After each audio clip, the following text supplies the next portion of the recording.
कहते हैं जो दिखता है वही बिकता है। ब्रिटेन ने सोचा नहीं होगा कि भारत ऐसा करेगा और भारत ने कर दिया और बता दिया कि ये नेहरू का समय नहीं है बल्कि ये मोदी का समय है। जैसे को तैसा जवाब देना आता है। जहां एक तरफ ब्रिटेन को झटका दे दिया है तो वहीं दूसरी तरफ एकदम से हैरान करने वाली खबर आई है कि भारत यूरोप को एक्सपोर्ट कर रहा है तेल और इतनी बड़ी मात्रा में कर रहा है कि इसने सऊदी अरब को पार कर दिया है। मतलब यूरोप का टॉप सप्लायर हुआ करता था सऊदी अरब, जिसे पार करके भारत टॉप एक्सपोर्टर बन गया है। जियोपॉलिटिक्स में धमाल मचा हुआ है। आइए जानते हैं इन खबरों को विस्तार से। क्वीन एलिजाबेथ ये भगवान को प्यारी हो गई। जब इसका समारोह हो रहा था ना, राज्याभिषेक हो रहा था, तब चाचा नेहरू यहाँ पहुँचे हुए थे। ब्रिटेन उस समय एक बहुत बड़ी ताकत हुआ करता था और ब्रिटेन के आगे दुनिया झुकती थी, तो चाचा नेहरू भी झुक गए, वो भी वहाँ पहुँच गए। वैसे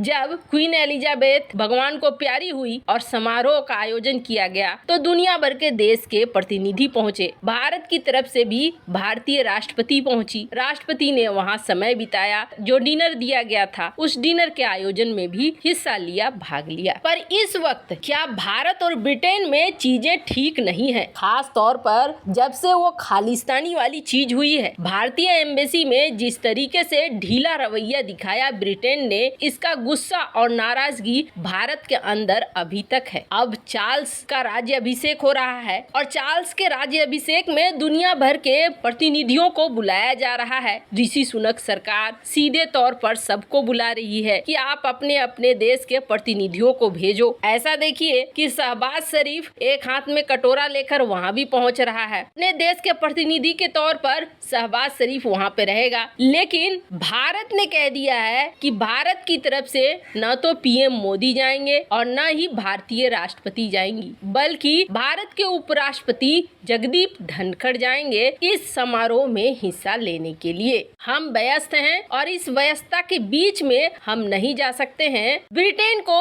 ये भारत की तरफ से साफ कर दिया है। वैसे आपको बता दें, ये सारा कुछ कहा तो ये जा रहा है कि भारत इसलिए कर रहा है क्योंकि भारत को नजरअंदाज करने की ब्रिटेन ने सबसे बड़ी गलती करी है। अभी तो भारत और ब्रिटेन के बीच फ्री ट्रेड एग्रीमेंट को लेकर भी एकदम ठंडे माहौल जैसा हाल है। कहा जा रहा था कि दिवाली तक ये साइन हो जाएगा। पिछला दिवाली तो खत्म हो गया बोरिस जॉनसन के जाते ही। वैसे ही अब दूसरे दिवाली का समय आ गया है, पर फ्री ट्रेड एग्रीमेंट साइन होने का नाम नहीं ले रहा है। पर इन सब के बीच में आ गया खालिस्तान का मुद्दा। अब भारत सरकार चाह रही है कि ब्रिटेन सच्चे तौर पर, जमीनी तौर पर खालिस्तानी मामले में एक्शन ले, तभी हम ब्रिटेन के साथ एक अच्छे रिश्ते की शुरुआत कर सकते हैं, एक अच्छे रिश्ते को मान सकते हैं। ऐसा कोई मतलब नहीं है कि हमने ब्रिटेन को अपना दुश्मन मान लिया है। अभी ब्रिटेन और भारत की सेना मिलकर युद्धाभ्यास कर रही है। भारतीय सैनिक ब्रिटेन में उतरे हुए हैं, लेकिन हाँ, ये समझाना बेहद जरूरी है ब्रिटेन को कि ढीला ढाला रवैया नहीं चलेगा और तुम जैसा चाहोगे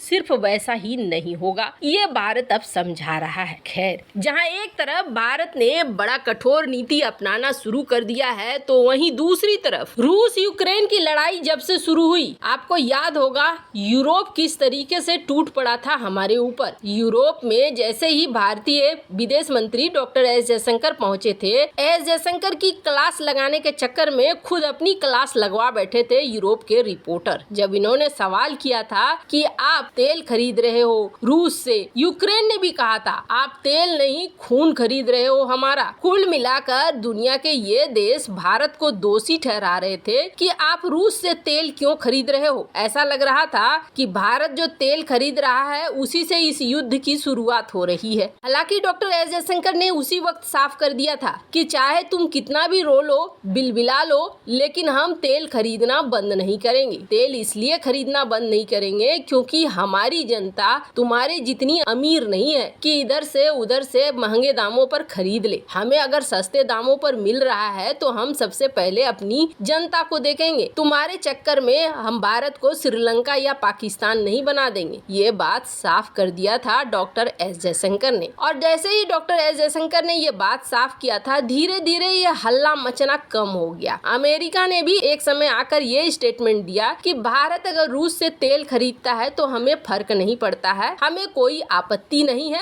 बस प्राइस कैप पे होना चाहिए। अब आपको बता दें, प्राइस कैप लगने के बाद भारत को वैसे भी प्राइस कैप के नीचे ही मिल रहा था तेल, और अभी भी मिल रहा है, जब तक कि डिस्काउंट पूरी तरीके से बंद नहीं कर देता है रूस, जिसके लिए ऐसा जताया जा रहा है कि धीरे धीरे अब रूस डिस्काउंट बंद करेगा। पर भारत को करेगा कि नहीं करेगा, इसके लिए अभी तक आधिकारिक सूचना नहीं है। कारण भारत और रूस की दूरी है बहुत ज्यादा, और रूस के बड़े खरीदार के रूप में भारत उभरा है। चाइना भी है, लेकिन भारत एक बड़ा खरीदार बन गया है, एक ऐसा खरीदार जो पहले कभी नहीं हुआ करता था। और भारत के टॉप इंपोर्टर बनने के बाद रूस को फायदा तो हुआ ही है, भारतीय कंपनियों को भी जबरदस्त फायदा हुआ है। और एक जो रिपोर्ट आई है ना, इस रिपोर्ट ने तो यूरोप और यूरोपीय यूनियन की सारी पोल पट्टी ही खोल दी है। यूरोप और यूरोपीय यूनियन ये कहा करता है कि भारत अच्छा नहीं कर रहा है, भारत तेल खरीद रहा है। अब भारत की प्राइवेट कंपनियों ने, जैसे कि रिलायंस इंडस्ट्री, इसके अलावा नायरा एनर्जी, इन्होंने तेल खरीदना शुरू किया रूस से तेल खरीद कर इन्होंने इसे रिफाइन करना शुरू किया। रिफाइनरीज में बहुत ज्यादा रिफाइन किए गए इन तेलों को, और रिफाइन करने के बाद एक महीने में करीब, ये मार्च के महीने का रिकॉर्ड है, कहा जा रहा है 7,30,000 टन भेजे गए तेल यूरोप को। 21% तक RIL रिलायंस इंडस्ट्री ने ज्यादा तेल बेचा यूरोप को, तो नायरा ने एक्सपोर्ट किया 2.64 मिलियन टन। ये एक रिपोर्ट बता रही है। कहने का अर्थ ये है कि पर डे के हिसाब से कहा जा रहा है कि करीब 3,60,000 बैरल हर रोज भारत से यूरोप को जा रहा है तेल। और पहले यूरोप सऊदी अरब से खरीद रहा था, रूस से खरीद रहा था, अभी सबसे टॉप का सप्लायर बन गया है भारत। भारत की इन प्राइवेट कंपनियों को खूब फायदा हो रहा है। वैसे आप सोचेंगे भारत की इन कंपनियों को फायदा हो रहा है, भारत को क्या फायदा हो रहा है, तो आपको बता दें भारत को भी फायदा हो रहा है। और भारत को फायदा ऐसे हो रहा है कि भारत सरकार ने यहाँ वाइंड फॉल टैक्स लगा दिया है, यानी कि जो आपके पास अचानक से इतना ज्यादा प्रॉफिट हो रहा है और इतना ज्यादा प्रॉफिट की वजह से पैसे आ रहे हैं, तो उस पैसे पर आपको सरकार को टैक्स देना पड़ेगा। और आपको बता दें भारत सरकार को भी ठीक ठाक टैक्स मिल रहा है, जो डायरेक्ट इनडायरेक्ट तौर पर फिर भारतीय जनता के लिए ही खर्च होगा। रेफरेंस के लिए स्क्रीन पर आप देख सकते हैं आर्टिकल, इंडिया का रिलायंस और नायरा ने ठीक ठाक माल बनाया यूरोप के एनर्जी क्राइसिस में, तो वहीं भारत टॉप का सप्लायर बन गया है। वैसे आपको क्या लगता है, भारत सही दिशा में काम कर रहा है या नहीं? कमेंट कर अपनी राय जरूर बताएं। जल्द मिलते हैं अगले वीडियो में नई खबर के साथ।